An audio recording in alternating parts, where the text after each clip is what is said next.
சேலத்தில் திமுகவின் பாக முகவர்கள் கூட்டம் மாவட்டம் முழுவதும் நடைபெற்றது. வாழப்பாடியில் கிழக்கு மாவட்ட செயலாளர் SR சிவலிங்கம் தலைமையில் நடைபெற்றது. கொளத்தூரில் TM செல்வகணபதி MP தலைமையில் நடந்தது. ஓமலூரில் உள்ள அரசு பொது நூலகம் அருகே பல மாதங்களாக குப்பை கொட்டப்பட்டு வருவதால் இப்பகுதியில் கடுமையான துர்நாற்றம் வீசுவதால் சுகாதார சீர்கேடு ஏற்பட்டு நூலகத்திற்கு வரும் பொதுமக்கள் அவதி அடைந்து வருகின்றனர். இது குறித்து சம்பந்தப்பட்ட அதிகாரிகள் நடவடிக்கை எடுக்க சமூக ஆர்வலர்கள் கோரிக்கை விடுத்துள்ளனர். வாழப்பாடி சார்பதிவாளர் அலுவலகம் பின்புறம் உள்ள தென்னந்தோப்பில் பெண்மயில் ஒன்று பறக்க முடியாமல் இருப்பதாக நிலத்தின் உரிமையாளர் அளித்த தகவலின் பேரில் வனத்துறையினர் விரைந்து வந்து மயிலை பிடித்து சிகிச்சைக்காக கொண்டு சென்றனர்.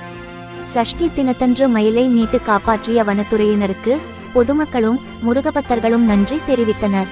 சேலம் மாவட்டத்தில் தமிழ்நாடு மாநில ஊரக வாழ்வாதார இயக்கத்தின் கிராமப்புற திறன் பயிற்சி திட்டத்தின் கீழ் ஊரக பகுதியில் உள்ள 8ஆம் வகுப்பு முதல் பட்ட படிப்பு வரை படித்த 18 வயது முதல் 45 வயது வரை உள்ள இளைஞர்கள் மகளிருக்கு 3 முதல் 6 மாதம் வரை இலவச திறன் பயிற்சியுடன் கூடிய வேலை வாய்ப்பு அளித்திடும் வகையில் வேலை வாய்ப்பு முகாம் நாளை நவம்பர் 8ஆம் தேதி காலை 10 மணி அளவில் சேலம் வட்டார வளர்ச்சி அலுவலகத்தில் நடைபெற உள்ளது.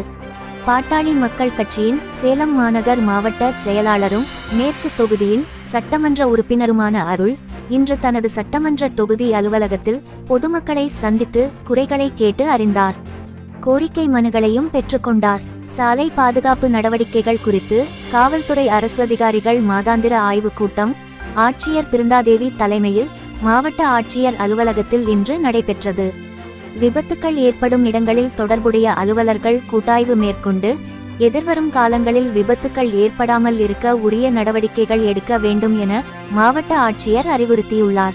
சேலம் மாவட்ட ஆட்சியர் அலுவலகத்தில் உள்ள கேண்டீனில் கெட்டுப்போன வடைகள் குளிர்சாதன பெட்டியில் வைத்து மீண்டும் அடுத்த நாள் அப்படியே பொதுமக்களுக்கு வழங்குவதாக உணவு பாதுகாப்பு துறை அதிகாரிகளுக்கு புகார் வந்தது.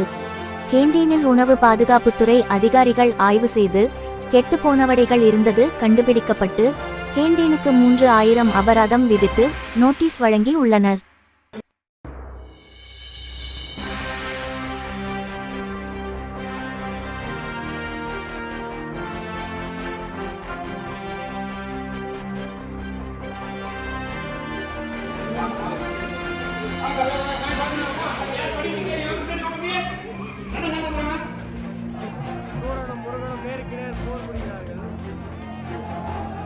மீண்டும் பதுங்கி பாய திட்டமிடுகிறான்.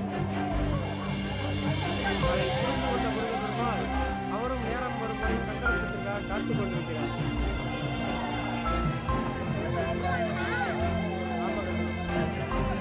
இருவருக்குமான யுத்தம் பெரிதாகிறது. சண்டை முற்றுகிறது.